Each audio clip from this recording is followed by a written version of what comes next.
wabarakatuh. Alhamdulillah. Wassalatu wassalamu ala Rasulillah Muhammad ibn Abdullah wa ala alihi wa sahbihi wa man wala. Subhanaka la ilma lana illa ma 'allamtana innaka antal alimul hakim.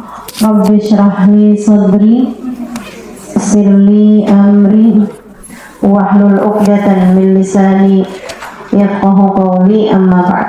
Alhamdulillah, tema kita pada hari ini tentang syukur, maqam tertinggi keikhlasan. Syukur, maqam tertinggi keikhlasan. Jadi disebut ikhlas itu kalau menempati salah satu dari 4 tangga keikhlasan. Ikhlas yang pertama, mengerjakan sesuatu karena takut azab. Karena takut azab, takut neraka, takut dimurka, takut azabnya Allah SWT. Itu masih disebut ikhlas. Orang kalau yang, kenapa kamu sholat? Saya takut neraka lah. Kenapa kamu taat sama suami? Saya takut Allah murka sama saya kalau saya gak taat sama suami. Itu ikhlas. Tapi kalau misalnya, kenapa kamu taat sama suami? Biar suami gak kawin lagi. Itu gak ikhlas namanya. Itu urusan dunia aja berarti, ya kan? Hal yang seperti itu tuh musyarik bainana wa bainal kufar. Sesuatu hal yang sama antara kita sama orang yang gak beriman, itu namanya bukan lillah, namanya gak ikhlas gitu. Namanya gak ikhlas. Misalnya gitu ya, kenapa kamu sedekah? Biar rezeki saya nambah. Itu prinsip. Sedekah biar rezeki saya nambah. Bukan cuma orang Islam. Hatta orang nggak percaya sama Allah, mereka juga tahu bahwa orang tuh kalau sedekah rezekinya bakal nambah. Walaupun orang nggak percaya sama Nabi Muhammad, orang paham kalau udah sedekah tuh bakalannya mesti bakal dapat gantinya gitu. Jadi orang kalau misalnya saya ikhlas kok gitu, saya sedekah biar rezeki saya banyak, nah itu namanya nggak ikhlas, belum mencapai keikhlasan. Keikhlasan itu ada 4 derajat. Keikhlasan pertama adalah orang mengerjakan sesuatu. Jadi kalau ucapan lillahi ta'ala itu, saya ngerjain ini karena Allah SWT. Karena Allah tuh, apa maksudnya karena Allah tuh ada 4 tingkatannya. Keikhlasan atau lillahi ta'ala itu ada 4 tingkatannya. Tingkatan pertama, seorang melakukan sesuatu atau meninggalkan sesuatu karena dia takut azab, takut neraka, takut azabnya Allah SWT. Yang kedua, mengerjakan sesuatu karena ngarep surga, ngarep pahala, gitu ya. Ngarep balasan-balasan yang sifatnya akhirat. Itu ikhlas juga, tapi bukan ikhlas yang tertinggi.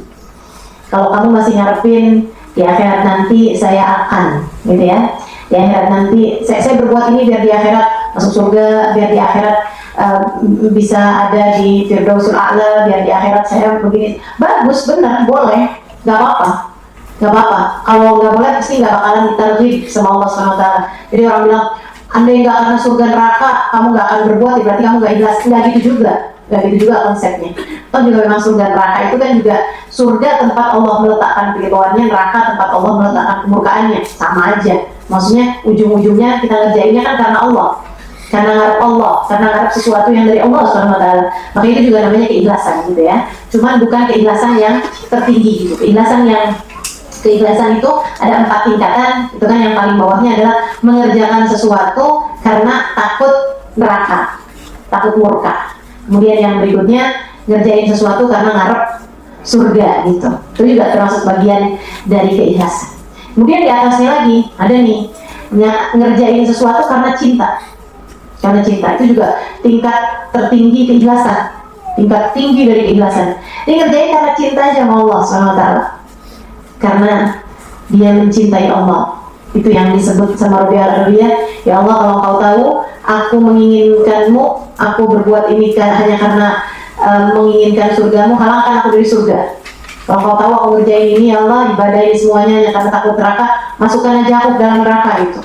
Tapi kau tahu ya Allah, aku melakukan ini bukan karena berharap surga, bukan karena takut neraka, akan tetapi karena aku cinta padamu, maka jangan halangkan aku untuk berjumpa denganmu.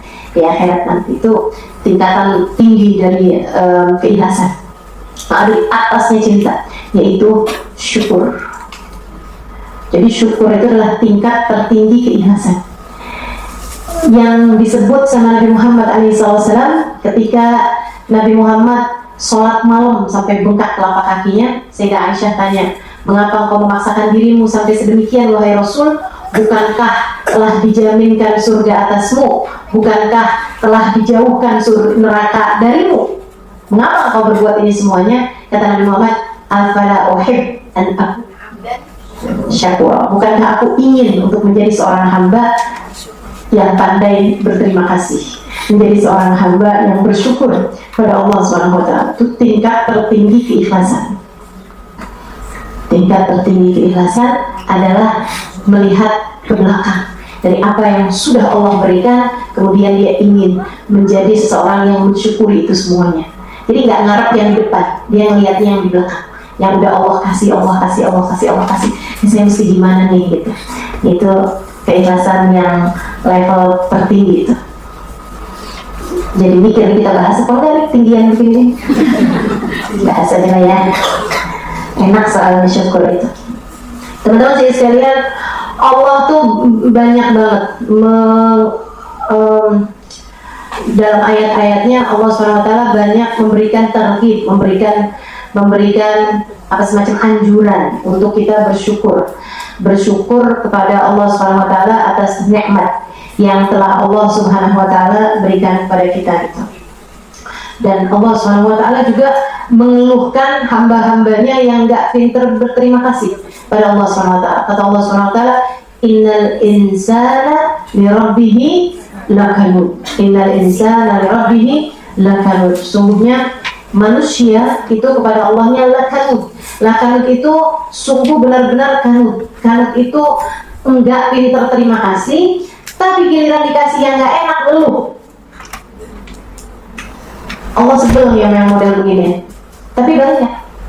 Innal insana lirabbihi lakanud. Sungguhnya manusia itu susah terima kasihnya, gampang keluh kesahnya. Gitu. Kata Allah SWT kayak begitu. Dan Allah menceritakan tentang adanya kelompok kecil dari umatnya yang pandai bersyukur. Kata Allah SWT, wa qalilun min ibadiyas syakur. Dan sedikit sekali dari hamba-hambaku asyakur yang pandai berterima kasih. Sedikit dari hambaku yang pandai berterima kasih. Jadi Allah tuh kayak sampai ngebanggain banget gitu. Ibadi, ini hamba-hambaku nih. Asyakur nih yang pandai berterima kasih ini adalah hamba-hambaku. Nah, udah sampai Allah bilangin mereka adalah hamba-hambaku. Nah, berarti mereka adalah orang-orang yang tercinta di sisi Allah SWT. Terus sebabnya Sayyidina Umar pernah tuh ada orang lagi tawaf, Sayyidina Umar dengerin doanya agak aneh. Doanya gini, Allahumma jalni minal ghalil, Allahumma jalni minal ghalil, gitu lagi tawaf. Ya Allah, jadikan saya kelompok yang sedikit ya Allah, jadikan kelompok saya yang sedikit ya Allah. Pegang tangannya Sayyidina Umar, habis selesai tawaf, Sayyidina Umar selesai tawaf, pegang tangannya Sayyidina Umar. Dia bilang, apa maksud kamu sedikit? Kamu mau jadi pemberontak atau gimana nih? Karena kalau umat Islam yang benernya selalu menjadi kelompok mayoritas.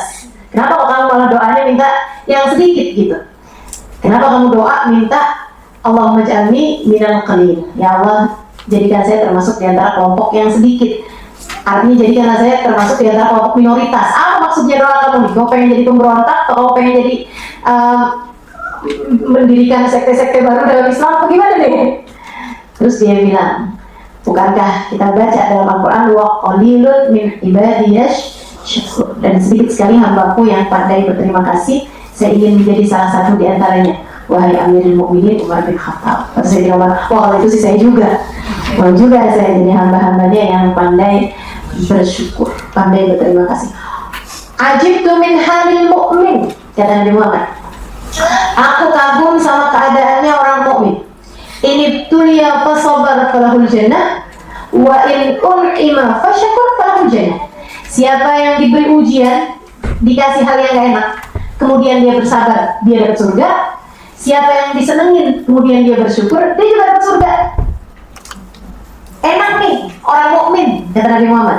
Orang kalau beriman enak semua. Dikasih sedih, dia mampu bersyukur, dia mampu bersabar, dia dapat surga. Dikasih hal yang menyenangkan, dia mampu bersyukur, dia juga dapat surga. Dikasih sakit dan dia sabar, dia dapat surga. Dikasih sehat dan dia syukur, dia juga dapat surga. Dikasih miskin, dia sabar, dia dapat surga. Dikasih kaya, dikasih miskin, dia sabar, dia dapat surga. Dikasih kaya, dia syukur, dia juga dapat surga. Dikasih lapar, dia sabar, dia dapat surga. Dikasih kenyang, kasih makan, dia syukur, dia juga dapat surga. Enak semua, enak semua, enak semua. Orang mukmin tuh kayak gitu, kata Nabi Muhammad, senang jadi orang mukmin. Dalam segala keadaan dia bisa nyari surga. Gak ada posisi yang bikin dia gak bisa nyari surga. Kasih apa aja bisa nyari surga. Makanya para ulama membahas tuh, mana yang lebih utama antara syukur atau sabar. Katanya Imam Ghazali dalam kitabnya sudah menyampaikan pendapat para ulama. Ada yang bilang sabar lebih afdal, ada yang bilang syukur lebih afdal. Imam Ghazali terus bilang sebenarnya tuh ya, emang yang namanya orang mah pasti itu dalam setiap ke hal-hal yang gak enak, dia gak cuma perlu sabar, tapi dia juga perlu syukur. Karena dalam setiap hal yang gak enak juga kita pasti mendapati sisi-sisi yang positifnya, sisi-sisi yang enaknya, ya kan begitu? Makanya kita harus bersyukur juga gitu. Dan orang kalau lagi bersyukur, dia juga pasti sabar lah. Karena dalam setiap hal-hal yang enak-enak sekalipun, pasti ada hal gak enaknya gitu. Udah pasti. Misalnya nih ya saya kasih tahu. Orang tuh kalau dikasih kenikmatan baru, pasti ditarik kenikmatan yang lain. Misal, sebelum nikah, kamu pengen nikah, ya orang belum nikah pengen nikah, karena dia pikir nikah tuh ada kenikmatan-kenikmatan yang lainnya, kenikmatan bersama dengan suami, kenikmatan membina rumah tangga, kenikmatan disayang, kenikmatan ada banyak lah kenikmatan bersama dengan suami dalam hubungan rumah tangga. Itu ada kenikmatannya, tapi pasti juga ada banyak kenikmatan lain yang Allah ambil. Kenikmatan kebebasan, kenikmatan tidur gak ada yang bangunin, kenikmatan bisa ngatur hidup sendiri, ya kan? Kayak misalnya orang punya anak, nikmat teman-teman, pasti ada banyak kenikmatan dengan punya anak, gitu ya. Tapi ada banyak kenikmatan yang diambil karena anak, ya kan begitu? Orang kalau belum ada anak gitu, ya jalan kemana-mana ringan aja. Tapi begitu ada anak kan, tuh kan, buntut gitu kan, nggak gampang gitu. Paling pergi bentar dok, tinggal liatin jam mulu gitu kan. Udah bolak-balik kepikiran ini gimana, ini gimana, ini gimana. Bangun tidur aja udah langsung mikirin anak kemana semua nih. Apalagi kalau anaknya beberapa orang masih kecil-kecil gitu kan, udah ngambil jatah kesenangan yang sangat banyak sekali gitu. Itu udah pasti gitu. Dunia emang kayak begitu dah. Kenikmatan sejati itu ada cuma di surga. Kalau dunia, setiap nikmat pasti dikasih batasan, dan setiap nikmat baru pasti ada diambil kenikmatan yang lainnya gitu, kenikmatan yang sudah Allah kasih sebelumnya. Nah itu udah pasti tuh sifatnya dunia tuh kayak begitu. Anda perlihat orang kalau bersyukur, itu yang saya lihatin adalah orang-orang yang paling bahagia hidupnya. Karena teman-teman, saya sering sampaikan kepadamu, pada semua orang nih, hidup ini gak pernah ideal buat siapapun. Gak pernah. Hidup ini gak pernah ideal buat siapapun. Ideal maksudnya sempurna gitu. Gak pernah ada orang yang hidupnya senang terus, hidupnya enak terus, hidupnya bagus terus gitu. Gak ada. Gak ada ceritanya. Hidup gak ideal bahkan buat Nabi Muhammad. Nabinya ideal. Nabinya sempurna, akhlaknya sempurna, kepribadiannya sempurna, ibadahnya sempurna, wajahnya sempurna, semuanya sempurna. Tapi dunia buat Nabi Muhammad jauh dari kata-kata ideal. Gimana mau bisa kita bilang ideal dunianya Nabi Muhammad? Lahir udah gak punya bapak, baru setahun 2 tahun bersama ibundanya meninggal. Ikut kakeknya meninggal 2 tahun aja. Habis itu tinggal dalam kemiskinan bersama dengan keluarga pamannya Abu Thalib. Pamannya punya anak lebih dari 10 orang. Itu kalau pamannya bawa makanan, mereka rebutan makanan, tuh Nabi gak pernah kebagian.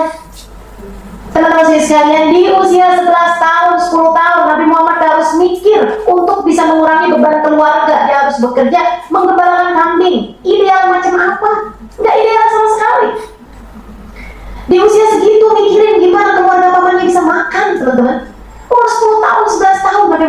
gembala kambing, udah nggak punya bapak, nggak punya ibu, nggak punya saudara. Ideal macam apa Nabi Muhammad?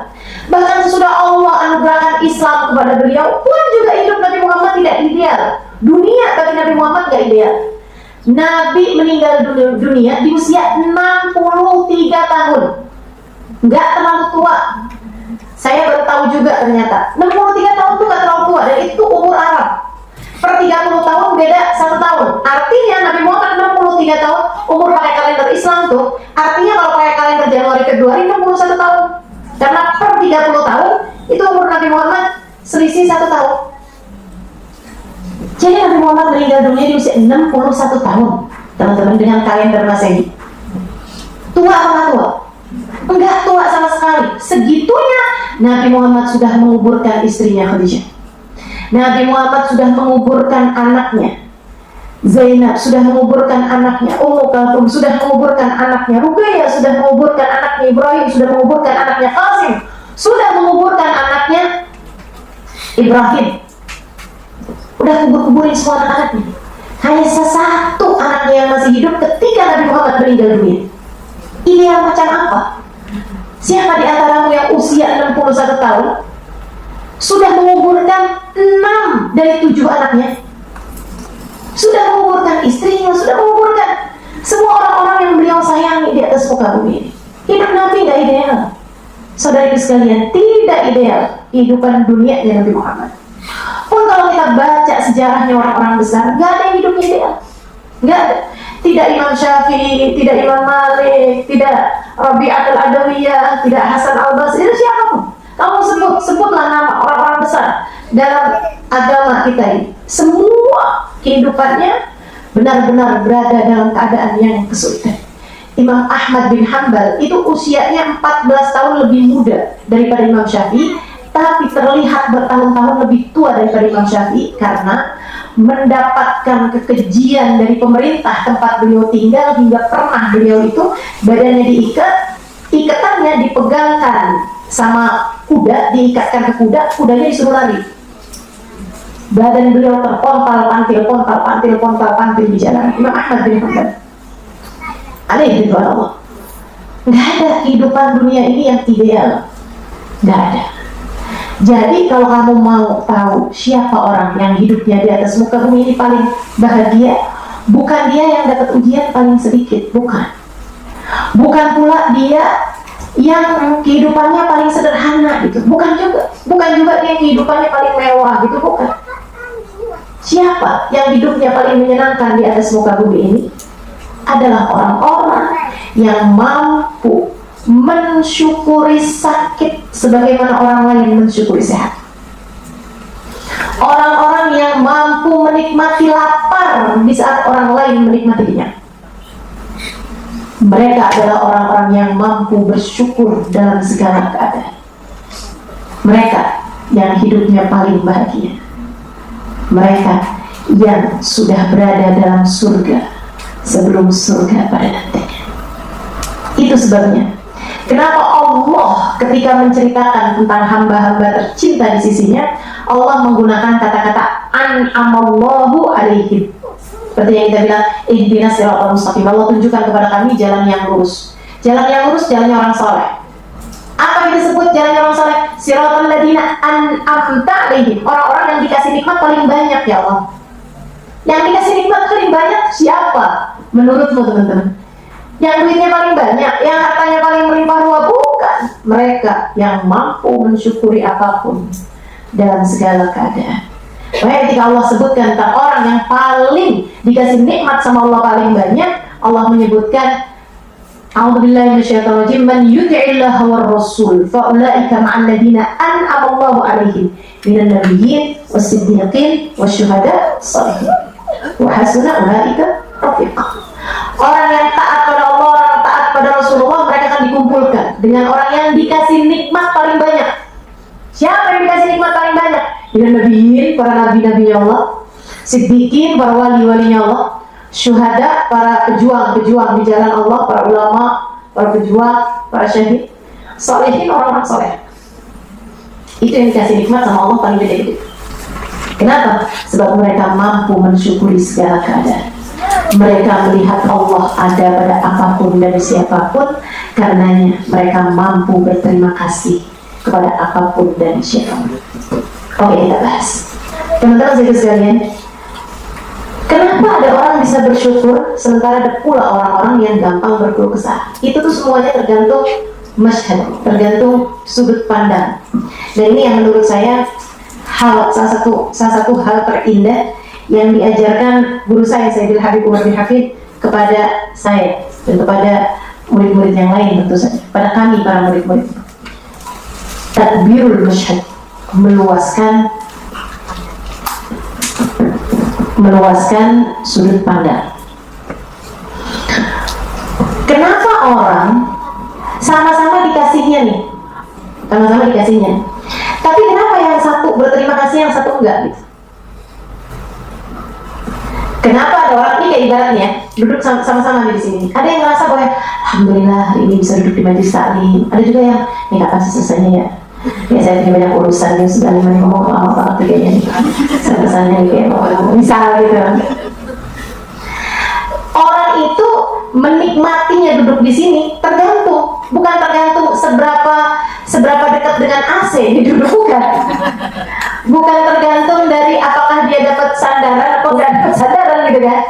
Tapi rasa ketika duduk di sini itu, teman-teman sekalian, rasanya itu apakah dia merasa nikmat atau nggak nikmat tergantung dari masyhad itu tadi, sudut pandang.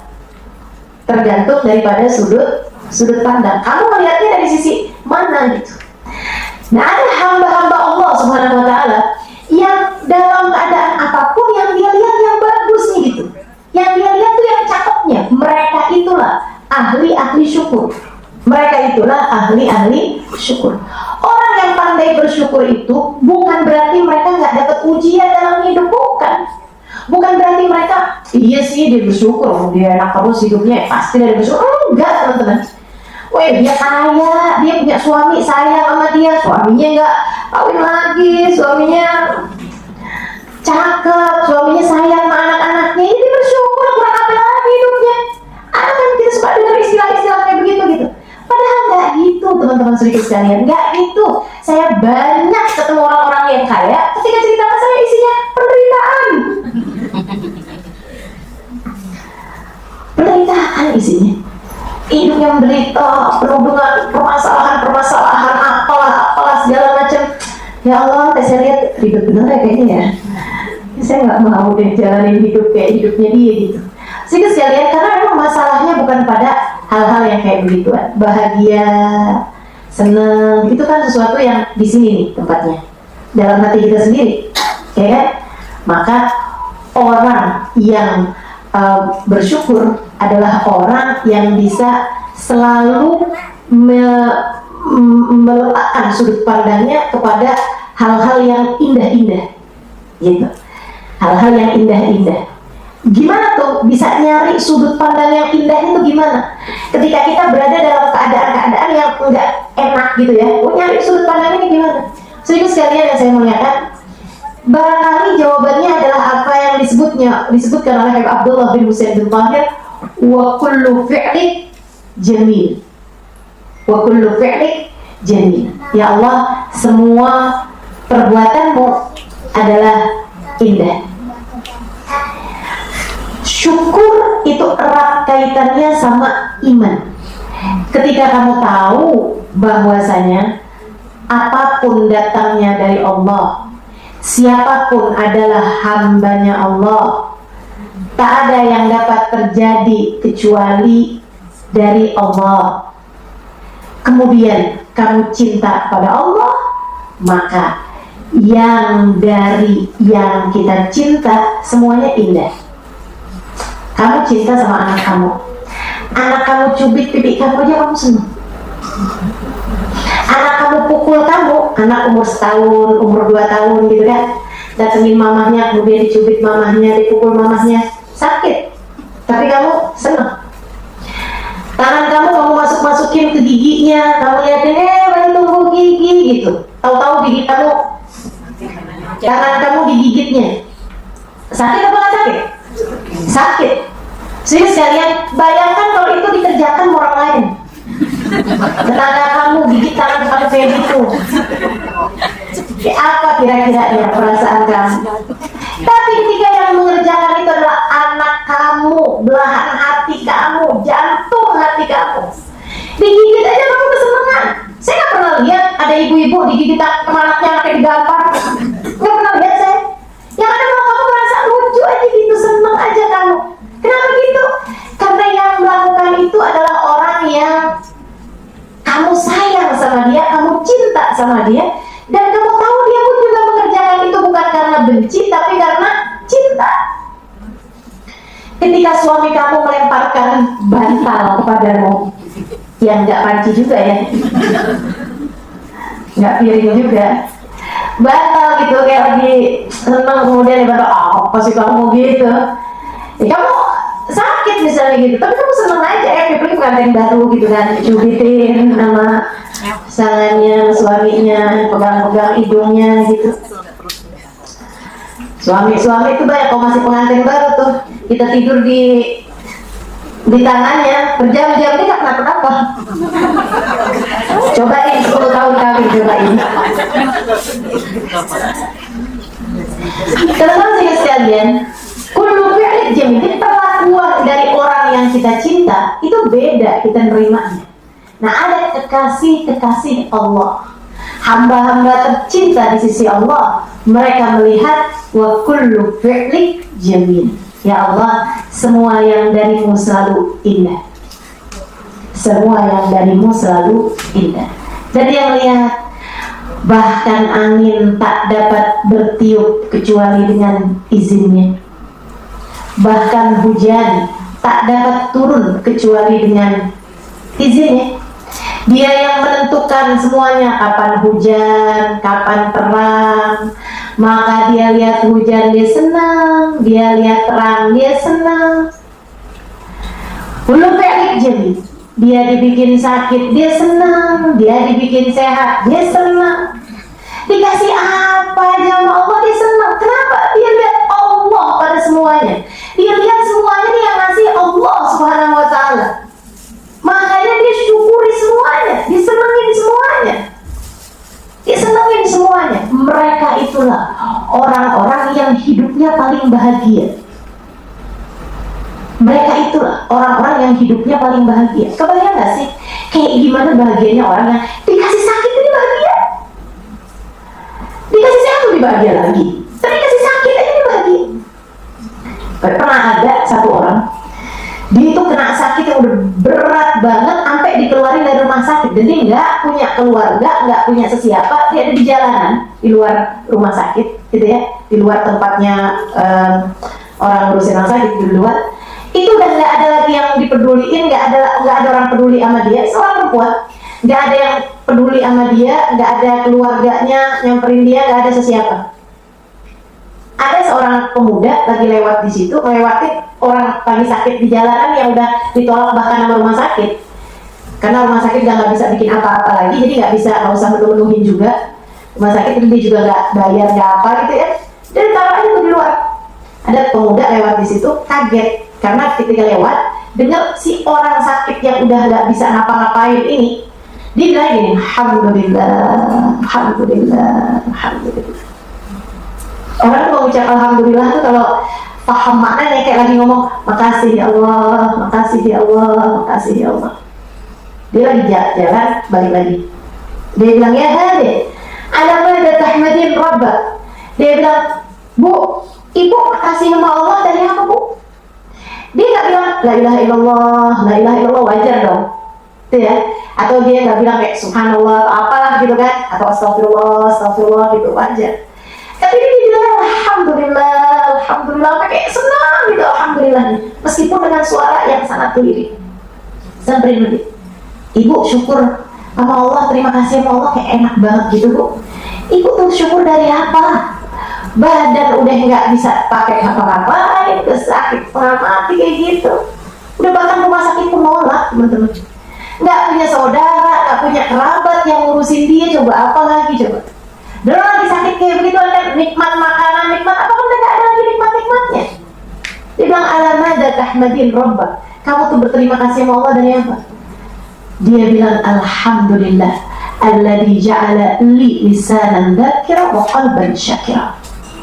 Dia bilang, alhamdulillah, Allah udah kasih buat saya lisan yang pandai menyebut namanya dan hati yang pandai berterima kasih padanya. Kalau udah orang kayak begitu aja bisa menikmati hidup, dikasih apa lagi yang gak bisa dia nikmati? Dia nih, mereka inilah orang yang di dunia paling bahagia, di akhirat paling tinggi tempatnya. Mereka. Dan kamu tahu siapa orang paling sengsara? Sebalik daripada itu, orang yang dikasih seneng aja nggak bisa dia syukuri, apalagi dikasih susah. Dikasih seneng, nggak ada syukur-syukurnya. Punya segala macam, dikasih apa? Dikasih orang tua yang sayang sama dia, tetap aja yang dicari kurang-kurangnya aja. Punya sehat, punya harta, punya buat makan ada, buat tidur ada, buat ini ada, kayaknya segala ada, gak ada syukur-syukurnya. Nah ini disenangkannya gimana lagi nih mestinya? Kalau saya punya suami saya akan senang. Oh gitu, dikasih nih suami. Oh ternyata susah nih.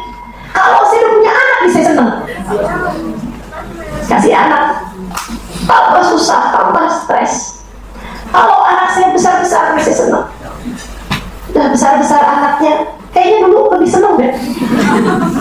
Kayaknya dulu waktu belum nikah lebih senang gitu. Aduh. Pokoknya ya, saya selalu bilang, jomblo ngenes, dikawinkan jadi istri ngenes. Punya anak jadi ibu ngenes. Punya mantu, punya cucu jadi nenek ngenes. Pokoknya orang tuh tergantung dirinya sendiri sebenarnya. Perempuan yang happy, perempuan yang bahagia, dia dikawinkan jadi istri yang bahagia. Punya anak jadi ibu yang bahagia. Punya cucu jadi nenek yang bahagia. Kamu yang gimana? Yang ngenes apa yang bahagia?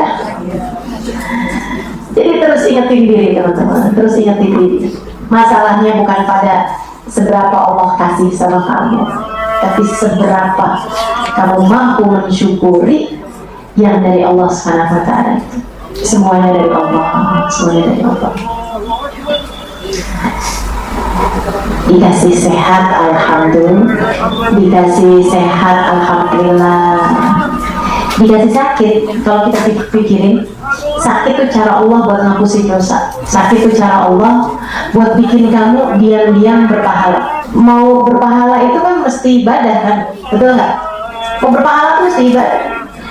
Puasa, lapar, baca Quran, tahajud, ngantuk, lebih mendingan tidur kan? Baca sholawat, males, iya kan? Kita ini disuruh beribadah, suruh sedekah, ngelit, kan gitu. Kita disuruh berpahala, itu kan semuanya berat-berat tuh kan. Tapi sama Allah dikasih sakit. Kamu tuh sambil sakit, kalau asal kamu nggak berkeluh kesah, itu sambilan sakit tuh dosa terus berguguran. Sambilan sakit tuh argo pahala kamu tuh jalan terus teman-teman. Itu. Makanya kalau kamu lagi dibikin sakit, iya sih emang rada males ibadah, tapi sama Allah kasih sakit biar diam-diam berpahala. Jadi senang. Alhamdulillah. Apalagi kalau kita ingat sakit bikin kita ngapusin dosa. Alhamdulillah, emang si dosanya banyak kasih sakit Pak. Alhamdulillah, makasih ya Allah, makasih. Sakitnya di dunia aja ya Allah ya, nggak usah lagi. Makasih ya Allah, makasih ya Allah. Itu namanya sudut pandang buat melihat Allah ada pada segala. Apalagi kalau kamu mikir begini, semua orang hambanya Allah. Meskipun mereka berbuat sesuatu, pada akhirnya tak ada yang terjadi kecuali yang telah ditetapkan Allah. Ya, meskipun mereka berbuat sesuatu, pada akhirnya tak ada yang terjadi kecuali yang telah ditetapkan Allah. Sedikit sekalian saya melihatkan semuanya dari Allah SWT, termasuk semua orang ini kan hambanya Allah. Kalau ada orang bikin baik sama kamu, alhamdulillah, emang sepatutnya kamu syukuri.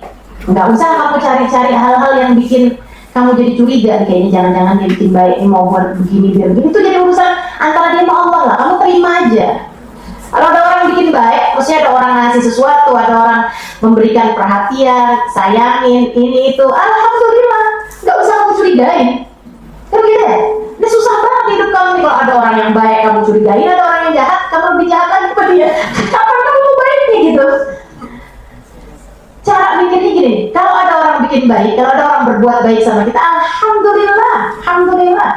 Pembelajaran dari Allah sambil pikir, ya Allah, nih kalau ngelihat diri sendiri nih nggak pantas banget orang buat baik segitunya sama saya. Makasih ya Allah telah kau tutupi aib-aibku di antara hamba-hambamu. Kalau orang tahu dosa kita kayak apa, kalau orang tahu hati kita ini kayak gimana, mungkin nggak ada orang mau buat baik sama kita, betul nggak? Kata Bapak, alhamdulillah dosa nggak ada baunya. Kalau dosa ada baunya, nggak ada orang mau duduk sebelah kita. Segitunya mau bawa bahagia, ya segitunya mau bawa bahagia yang kita tahu nggak ngerjain dosa-dosa gitu. Itu kayaknya lebih pantas buat saya. Alhamdulillah ada orang baik, alhamdulillah Allah telah menutupi aib-aib kita di antara hamba-hambanya, hingga ada orang yang mau berbuat baik-baik. Jadi teman-teman sekalian, kita kalau melihatnya kayak gini enak banget ya.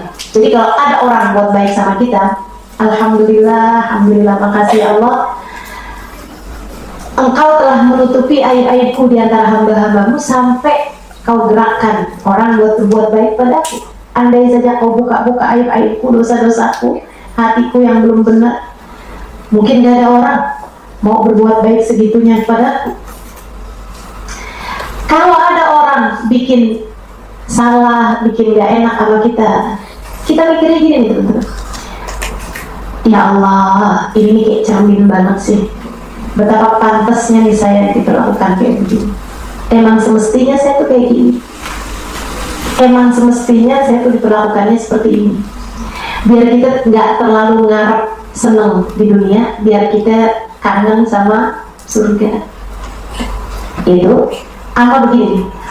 Orang itu sebenarnya ketika sedang berbuat jahat pada kita, dan kalau kita bisa sabar, kita nggak balas, kita nggak lakukan apa-apa yang membalas kejahatan dia gitu, itu tuh kita lagi banyakin pahala, dia lagi transfer pahalanya kepada kita, dan kita tuh lagi diampunin dosa-dosanya.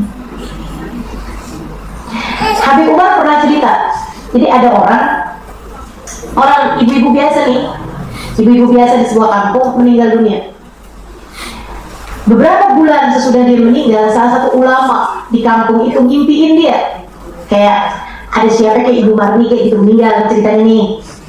Ada soalnya Fulana mulu bosan gitu ya, coba kayak bikin contoh selalu Fulana gitu kan, yang ganti di Ibu Marni gitu ceritanya.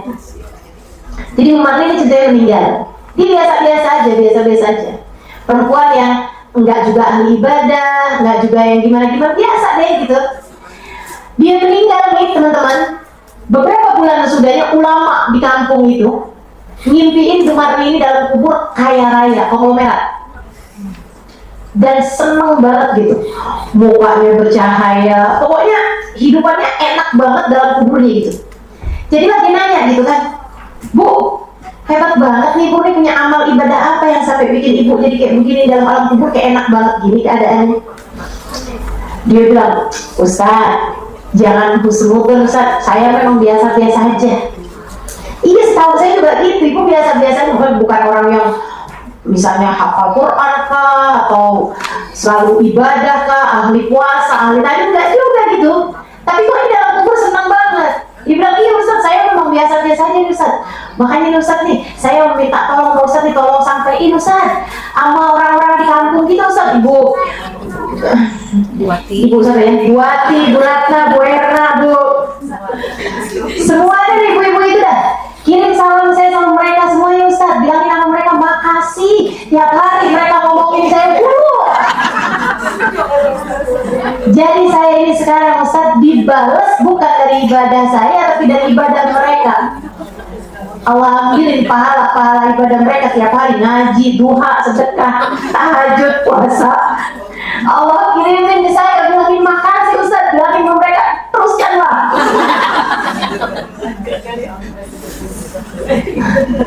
Sedekahnya terusin aja, transfer aja terusin aja buat saya.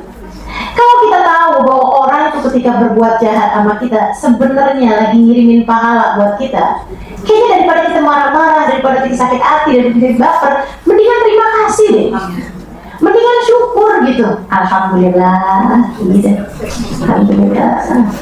Itu tadi yang saya bilang, sedekah kita pelit, tahajud kita ngantuk, puasa kita lapar, baca Quran kita malas, ya kan? Terus ada yang transfer sama kita, gimana tuh? Makasih banget, makasih banget. Jadi kalau bilang gitu kan, si fulan itu jelek-jelekin kamu, iya, alhamdulillah. Dia ngata-ngatain kamu, iya, alhamdulillah. Ada orang lagi ngomel-ngomel marah-marah sama kita, alhamdulillah. Enak gitu. Pandai berterima kasih. Betul nggak? Enak kan di dalam mukmin? Enak banget. Udah teman-teman, itu dia tuh. Mereka nih, para hamba-hamba tercinta Allah, mampu melihat bahwa semua orang adalah hambanya Allah. Tidak ada yang dapat terjadi kecuali dengan izin Allah. Dia mampu melihat Allah pada apapun dan siapapun. Makanya dia selalu bisa bilang wa kullu fi'li jamil. Apapun yang kau kerjakan ya Allah, semuanya indah. Semuanya cakep semua. Alhamdulillah. Alhamdulillah. Alhamdulillah. Gitu. Saya banyak ketemu orang-orang yang kayak begitu di Tarim dan juga di Indonesia. Juga di Indonesia. Selalu mengagumkan saya orang-orang yang dengan segala keterbatasan, mereka tidak melihatnya sebagai sebuah batasan, melainkan melihatnya sebagai sebuah kesyukuran. Apaan aja disyukurin gitu, apaan aja disenengin gitu. Apapun yang dari Allah kayak indah semuanya gitu. Insyaallah. Umi saya lagi pandangan matanya udah gak bisa lihat tuh, berapa tahun sebelum meninggal, kayak 4 tahunan gitu sebelum meninggal, matanya gak bisa lihat. Ini dioperasi aja yuk biar bisa lihat lagi gitu. Kata Umi, udah lama Umi bisa lihat, udah cukup lah gitu. Tapi terus akhirnya kita bujuk-bujuk juga, Umi gara-gara gak bisa lihat nih apa yang Umi berat gitu. Umi cuma berat gak bisa baca Quran. Nih kalau dioperasi Umi bisa baca Quran. Oh iya, iya, operasinya sebentar, 15 menit gitu.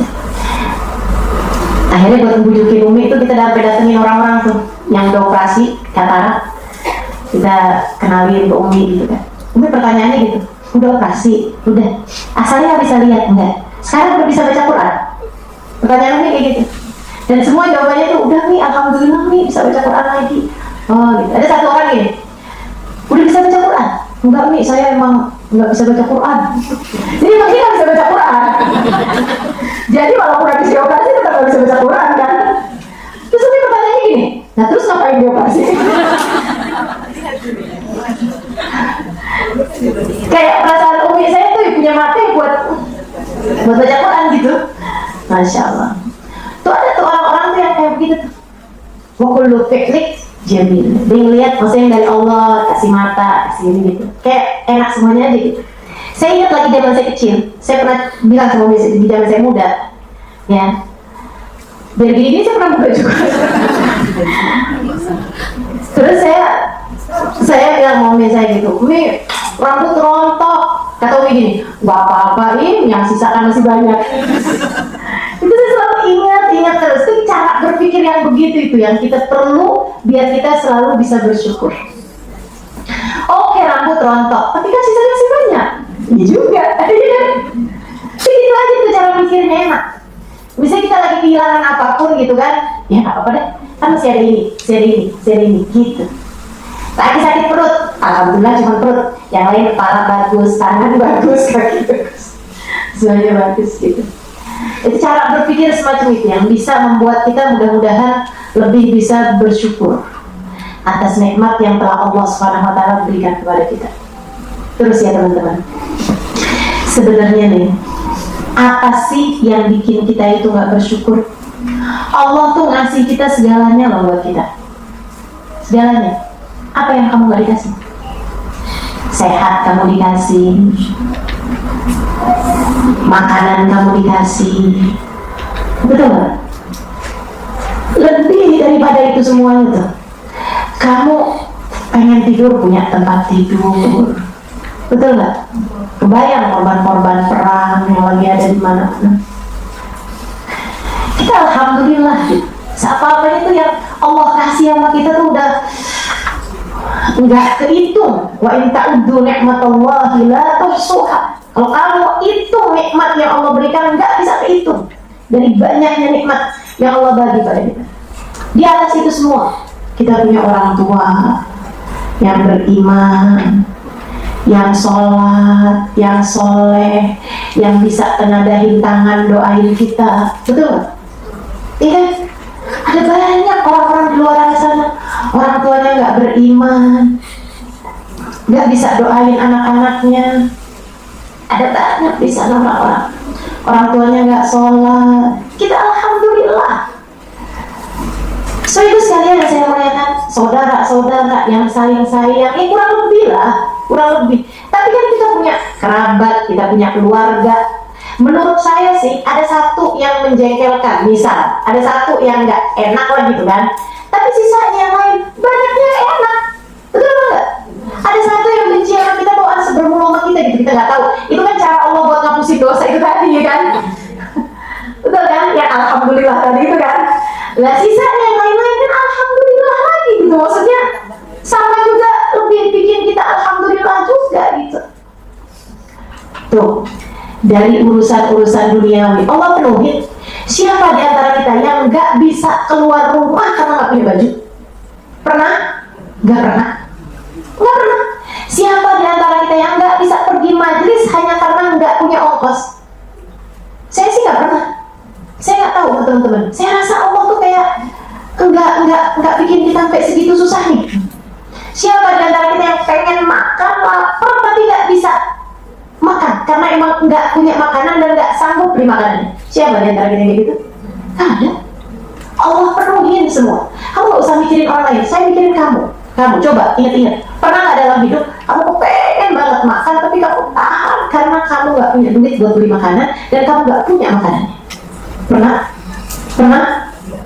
Teman-teman saya sekalian, oke anggap pernah misalnya gitu. Berapa dari umur kamu yang sampai segini nih, berapa kali kayak gitu? Sisanya yang lain, mana yang lebih sering? Seringan bisa makan atau seringan nggak bisa makan? Bisa makan. Hah? Seringan bisa makan atau nggak bisa makan? Bisa makan kok gitu. Jangan terus kamu habis-habisin. Allah nggak pernah bikin saya senang. Gimana ceritanya sih? Sampai segini gede loh kamu ada di atas muka bumi ini. Sampai segini tua kamu ada di atas muka bumi ini. Sehingga sekalian, belum lagi nih kalau kamu pikirin.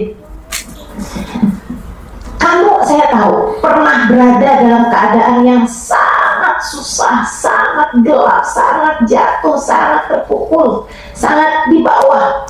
Tahu saya, orang kalau udah di atas umur 20-an atau 30-an apalagi gitu, kayaknya pernah ngalamin masa-masa yang kamu rasa kayak berat banget gitu. Tapi, coba kamu ingetin, betapa bahkan dalam kegelapan-kegelapan seperti itu, kayak kamu ngerasa udah nyerah dah gitu, udah gak ngerti lagi mau ngapain. Ternyata Allah selalu punya jalan keluar.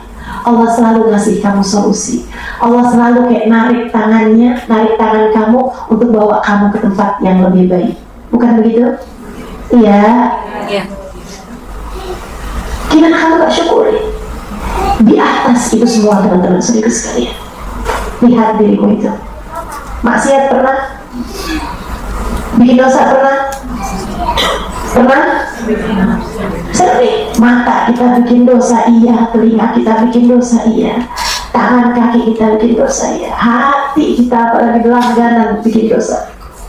Tapi sampai dengan sekarang Allah masih izinkan kita buat sujud kepadanya, buat sebut-sebut namanya. Teman-teman, pernah nggak kamu sebel sama orang sampai nggak kepengen lihat mukanya?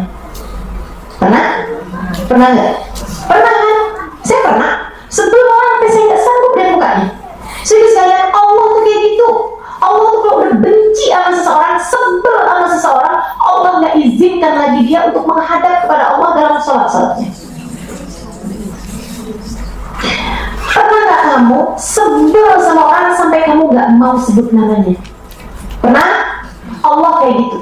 Allah kalau benci sama seseorang, Allah kalau sebel sama seseorang, Allah gak izinkan lagi dia untuk sebut nama Allah Subhanahu wa ta'ala. Dan kita bersama dengan dosa yang gak ada habis-habisnya ini, Allah masih tetap izinkan kita buat sholat. Allah masih tetap izinkan kita buat sebut nama Allah. Allah tetap izinkan kita buat doa, manggil nama Allah, minta sama Allah Subhanahu wa ta'ala. Allah masih mau kita berdiri terus di pintunya. Kurang apa nikmat Allah berikan kepadamu? Sampai segitunya kamu gak mau terima kasih sama Allah Subhanahu wa ta'ala tuh. Dari apa? Kehidupan, kebutuhan sudah dipenuhi terus. Kita nikmat punya orang-orang di sekeliling kita yang sayang sama kita. Kita nikmat punya keluarga, nikmat punya segala macam. Terus kemudian lebih dari semuanya nih, kita sama Allah dikasih iman, dikasih cinta, sama manusia paling agung, baginda Nabi besar Muhammad SAW. Andai karena cintanya kepada kita, andai tidak karena cinta Allah kepada kita, nggak akan ditaruhkan rasa cinta di hati kita kepada kasihnya baginda Nabi besar Muhammad SAW. Pernah nggak kamu sayang banget sama anak kamu sampai kamu jagain jangan sampai ada orang-orang nggak benar dekat sama anak kamu? Kan begitu caranya. Allah juga kayak gitu. Allah tuh cinta banget sama Nabi Muhammad. Yang dideketin sama Nabi Muhammad, yang punya rasa cinta sama Nabi Muhammad, yang rasa dicintai sama Nabi Muhammad, itu adalah orang-orang yang dianggap Allah tuh baik, dianggap Allah tuh Allah mau kasih nikmat sama dia gitu. Dan kita dipilihnya, diizinkan maulidan, diizinkan ucap salam, diizinkan merasa cinta kita kepada Nabi Muhammad. Itu setinggi-tinggi nikmat, teman-teman sekalian, setinggi-tinggi karunia yang Allah Subhanahu wa ta'ala berikan kepada kita sekalian. Allah berikan sama kita sekalian setinggi-tinggi nikmat. Alhamdulillah, alhamdulillah, alhamdulillah. Makanya kita kalau gak bersyukur itu karena apa? Semuanya seharusnya bikin kita terus tambah syukur, tambah syukur, tambah syukur. Gak ada yang gak enak yang Allah kasih sama kita. Gak ada yang gak enak. Itu ya, kalaupun lagi dikasih sakit, dikasih sulit, dikasih sempit gitu, itu kayak lampu lagi dimatiin aja sebentar buat ngingetin kamu nikmatnya terang.